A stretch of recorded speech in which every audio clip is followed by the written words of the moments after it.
வணக்கம் நட்பூக்களே, நிலா கிருஷி தமிழ் நாவல்ஸ் சேனலுக்கு உங்களை அன்புடன் வரவேற்கிறேன். கதையை பற்றின உங்களுடைய கருத்துக்களை கண்டிப்பாக கொடுங்க. அண்ட் கதை உங்களுக்கு பிடிச்சிருந்தா please like, share and subscribe. காதல் சகியே அத்தியாயம் 20. அழுது அழுது பைரவியின் கண்கள் சிவந்திருந்தது. கண்ணீர் வற்றிப்போய் தேம்பலில் வந்து முடிந்திருக்க முகமும் வீங்கி கிடந்தது. ஆத்ரேயனின் வீட்டிலிருந்து வந்து 2 நாட்கள் ஓடியிருந்தது. 2 நாளும் அறையிலேயே அடைந்து கிடந்தவளை வற்புறுத்தி சாப்பிட வைத்தது ரதிதேவிதான்.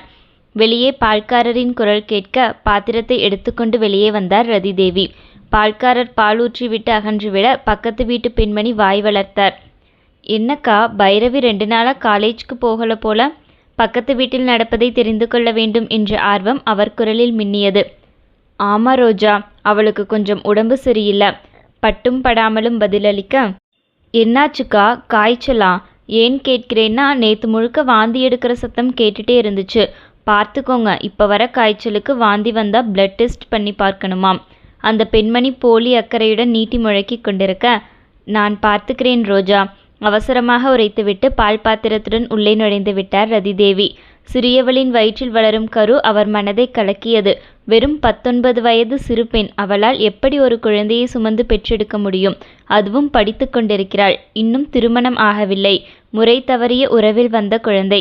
கவலை மேகம் அவரை சூழ்ந்து கொள்ள சத்துபானம் கலக்கி எடுத்தபடி பைரவியின் அறைக்குள் நுழைந்தார்.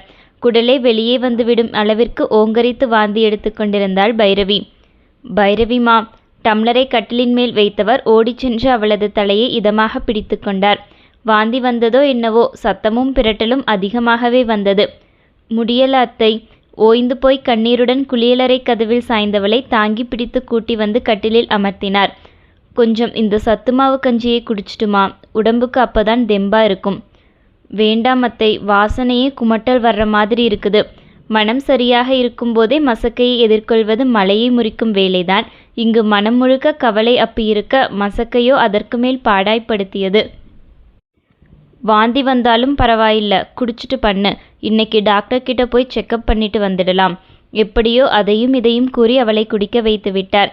குடித்துவிட்டு மீண்டும் படுக்கையில் விழுந்தவளை எழுப்பியவர், ரெடியாகு பைரவி, ஹாஸ்பிட்டல் போயிட்டு வந்துடலாம் என்று உழுக்க, இன்னைக்கு என்னால் சத்தியமாக முடியாத அத்தை, நாளைக்கு போய்க்கலாம் ப்ளீஸ்.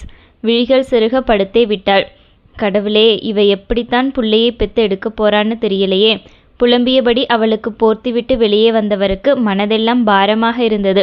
மருத்துவமனைக்கு அழைத்துச் சென்றாலும் திருமணம், கணவன் பற்றிய கேள்விகள் வரும். என்ன சொல்லி சமாளிப்பது? அவருக்கு ஒன்றும் விளங்கவில்லை.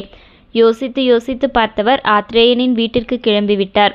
இவர் வந்த நேரம் ஆத்ரேயன் வீட்டில் இல்லை. யோகீந்தரும் ஹேமாவதியும் தான் இருந்தனர். வாங்க வாங்க, வரவேற்று அமர வைத்தார் ஹேமாவதி. அலுவலகம் செல்வதற்காக கிளம்பி வெளியே வந்த யோகீந்தரும் ரதியை பார்த்துவிட்டு சிநேகமான முறுவலுடன் சோபாவில் வந்து அமர்ந்தார்.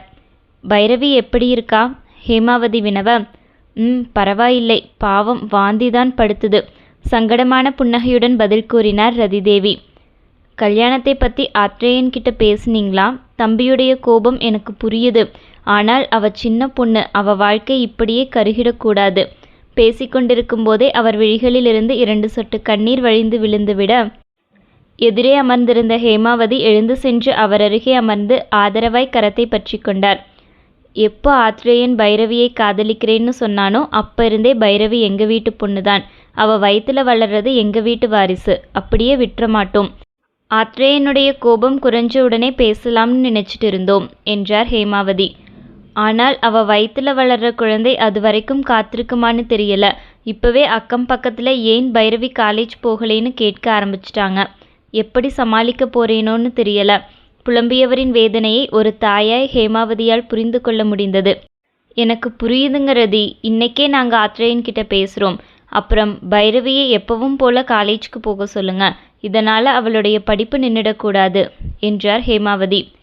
எங்கே, அவளுக்கு வாந்தியே நிற்க மாட்டேங்குது. பாவம் புள்ள ரொம்பவும் சிரமப்படுறா. இதில் எங்கே காலேஜ் அனுப்புறது? ரதி, அவளை ஹாஸ்பிட்டல் செக்கப்புக்கு கூட்டிகிட்டு போனீங்களா? இனிதான் கூட்டிகிட்டு போகணும். டயர்டாக இருக்குதுன்னு எழுந்து கிளம்பவே மாட்டேங்கிறா. நாளைக்கு எப்படியாவது அழைச்சிட்டு போயிடணும். சரிங்க, அப்போ நான் கிளம்புறேன். ரதிதேவி விடைபெற்று எழ அவரை தடுத்தார் ஹேமாவதி. நான் சொல்கிறேனேன்னு தப்பாக எடுத்துக்காதீங்க. எங்கள் ஃபேமிலி டாக்டர்கிட்ட அழைச்சிட்டு போக முடியுமா? ஆத்ரேயன் கூட அங்கேதான் பிறந்தான். ரொம்ப கைராசியான டாக்டர். நானே கூட அழைச்சிட்டு போயிடுவேன் தான். ஆனால் என்னிருந்தாலும் நீங்க கூட போறது மாதிரி இருக்காதில்லையா? தயங்கித்தான் வினவினார். வதிமா, அவங்க எங்கே பார்க்குறாங்களோ அங்கேயே பார்க்கட்டும். பைரவி இங்கே வந்த பிறகு நாம் விரும்புகிற பக்கம் செக்கப்புக்கு கூட்டிட்டு போய்க்கலாம். யோகீந்தர் தடுக்க, இல்லை பரவாயில்ல, எங்கேன்னு சொல்லுங்க, நான் அங்கேயே அழைச்சிட்டு போகிறேன் என்றார் ரதிதேவி. டாக்டர் தாட்சாயினி, நலம் ஹாஸ்பிட்டல். நான் கால் பண்ணி இன்ஃபார்ம் பண்ணிடுறேன். நீங்கள் செக்கப் மட்டும் பண்ணிட்டு வந்துடுங்க. பில் நான் பே பண்ணிக்கிறேன். ஹேமாவதி முகவரியை குறிப்பிட்டார். இல்லை பரவாயில்லை, நான் பார்த்துக்கிறேன். ரதிதேவி சங்கடத்துடன் மறுக்க, இதில் என்ன இருக்குதுங்க? பைரவி எங்கள் வீட்டு பொண்ணு. எங்கள் பேர குழந்தைக்கு நாங்கள் செய்கிறோம். ஒன்றும் பிரச்சனை இல்லை. நீங்கள் கண்டதையும் நினச்சி குழப்பிக்க வேண்டாம். ஹேமாவதி வற்புறுத்த, இருக்கும் சூழ்நிலையை எண்ணி ரதிதேவியும் ஒத்துக்கொண்டார். கல்லூரியில் பாடம் நடத்தி கொண்டிருந்த ஆத்ரேயனுக்கு பைரவியின் நினைவுதான். 2 நாட்களாக கவனித்து கொண்டுதானே இருக்கிறான். அவள் கல்லூரிக்கு வருவதில்லை. அவள் கர்ப்பமாக இருக்கும் நிலையும் நினைவுக்கு வர, புது உறவு வரப்போகிறது என்ற உணர்வையும் தாண்டி மனதில் நின்றது என்னவோ அவளது உடல்நிலையும் படிப்பும் தான். இப்படி ஒரு சூழ்நிலை வந்துடக்கூடாதுன்னு தானே ஜாக்கிரதையா இருந்தேன். ராட்சசி, பல்லை கடித்து கொண்டவனுக்கு இது அத்தனையும் அவளது திட்டமிட்ட செயல் என்பது உரைக்க ஆத்திரமாய் வந்தது. மீண்டும் மீண்டும் அந்த கூடல் கண்முன் வர அவனால் பாடத்தில் கவனம் செலுத்த முடியவில்லை. எக்ஸ்கியூஸ் மீ ஸ்டூடெண்ட்ஸ், மன்னிப்பு கோரிவிட்டு தனது அறைக்கு திரும்பிவிட்டான். எப்படி அவளால் முடிந்தது? அவளுடைய ஒவ்வொரு செயலிலும் தெரித்து விழுந்ததுக்கு பெயர் காதல்னு நான் நினைச்சிட்டு இருந்தேனே. ஆனால் அது காதல் இல்லையா? என் அப்பாவை பழிவாங்க காதலிக்கிறது மாதிரி நடித்தாளா? அவ கண்ணில் நான் பார்த்த காதல் பொய்யா? புலம்பி தவித்தது மனம். அடுத்த கணமே சிலிர்த்து நிமிர்ந்தவன், போகட்டும், என்னுடைய காதலை பணயமா வச்சு விளையாடியவளுடைய காதல் எனக்கும் வேண்டாம். மனதிற்குள் உறுதியான முடிவு பிறந்தது. அன்று மாலை கல்லூரியிலிருந்து வீடு திரும்பிய மகனிடம் பேசினார் யோகீந்தர். ஹேமாவதியும் அருகில்தான் அமர்ந்திருந்தார். கண்ணா, பைரவி விஷயத்துல என்ன முடிவெடுத்திருக்க? உன் குழந்தை அவ வயிற்றுல வளருது, அப்படியே விட்டுற முடியாதில்லையா? யோகீந்தர் மெதுவாக ஆரம்பித்தார். முகசுளிப்புடன் சோபாவில் அமர்ந்தவன் கட்டியிருந்த டையை தளர்த்தி கொண்டான். என் குழந்தையை எப்படி வாங்கணும்னு எனக்கு தெரியும். சட்டப்படி அந்த குழந்தை என்கிட்ட வந்து சேரும் என்றவனின் குரலே நான் மேற்கொண்டு எதையும் பேச விரும்பவில்லை என்பதை உணர்த்தியது. சரிப்பா, குழந்தை உன்கிட்ட வந்ததுக்கு பிறகு உன் வாழ்க்கையை பற்றிய முடிவென்ன? குழந்தைக்கு அம்மா வேண்டாமா? அது வளர்ந்து அம்மா எங்கேன்னு கேட்டால் யாரை கை காண்பிப்ப? என் குழந்தை அம்மா எங்கேன்னு கேட்காது. அந்த அளவுக்கு நான் வளர்ப்பேன். கூறும்போதே அவன் குரல் முகம் தெரியாத அந்த பிஞ்சை நினைத்து கமறியது. பேச ஈஸியாகத்தான் இருக்கும், ஆனால் நடைமுறையில் சாத்தியப்படாதுப்பா. குழந்தைக்கு அம்மா கண்டிப்பா வேணும். அத்தோட என் குழந்தைன்னு நீ உரிமை கொண்டாடுற மாதிரி தான் பைரவிக்கும் இது அவளுடைய குழந்தை. ஒரு அம்மா கிட்ட இருந்து குழந்தையை பிரிக்கிறது பாவம். ஹேமாவதி எடுத்து கூறினார். அவன் எதுவும் பேசவில்லை. நேர் எதிரே வெறித்து கொண்டு அமைதியாய் அமர்ந்திருந்தான். ஒரு பொண்ணு தனியா கழுத்துல தாலி இல்லாம இந்த சமூகத்துல ஒரு குழந்தையை சுமந்து பெத்தெடுக்கிறது ரொம்ப கஷ்டம். உனக்கு நான் சொல்ல வேண்டியதில்லை, யோசிச்சு பாரு. யோகீந்தர் நிதர்சனத்தை எடுத்துரைத்தார்.